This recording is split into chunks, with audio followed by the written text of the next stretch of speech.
നമസ്കാരം, ഞാൻ വിജയാംബിക. ഞാനിന്നിവിടെ പറയാൻ പോകുന്നത് പൂയ നക്ഷത്രത്തിൻ്റെ പൊതുവായ ഫലമാണ്.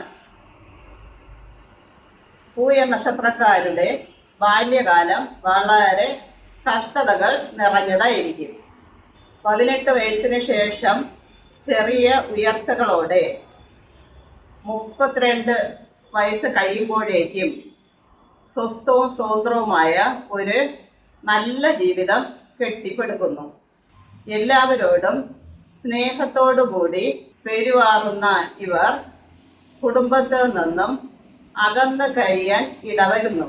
ദാനധർമ്മങ്ങൾ ഇഷ്ടപ്പെടുന്ന ഇവർ എപ്പോഴും സന്തോഷവാനായി കാണപ്പെടുന്നു. തങ്ങളുടെ ബാല്യകാലങ്ങൾ പൂർത്തീകരിക്കാനാവാതെ ഇടയ്ക്കിടെ പരാജയം ഏറ്റുവാങ്ങുമെങ്കിലും അത് കാര്യമാക്കാതെ അടുത്ത പ്രവൃത്തികളിൽ ഏർപ്പെടുന്നു. പിതാവിനെ കൊണ്ടുള്ള സൗഭാഗ്യങ്ങൾ അത്ര തന്നെ കാര്യമായി അനുഭവപ്പെടാറില്ല.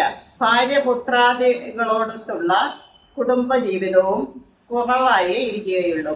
നല്ല കൂട്ടുകളിൽ കഴിയാനും പല സംരംഭങ്ങളിൽ എടുത്ത് ചാടാതിരിക്കാനും പൂയം നാളുകാർ പ്രത്യേകം ശ്രദ്ധിക്കേണ്ടതാണ്.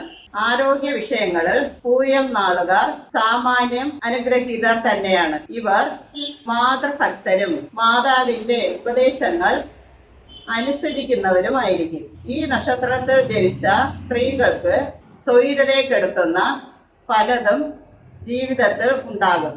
സാധു സ്വഭാവികളായ ഇവർക്ക് സ്വസ്ഥമായൊരു കുടുംബജീവിതം പുലർത്തുവാൻ കഴിയാതെ വരും. കുടുംബകലഹമോ ഭർത്തൃവിയോഗമോ ഇവർക്ക് നേരിടുന്നതായി കാണപ്പെടുന്നു. പൂയം നാളുകാരികളായ സ്ത്രീകൾക്ക് ശ്വാസകോശ സംബന്ധമായ അസുഖങ്ങൾ കൂടെ ഉപദ്രവം ചെയ്യുന്നതാണ്. ഇവർ കർക്കിടകൂറുകാരാണ്.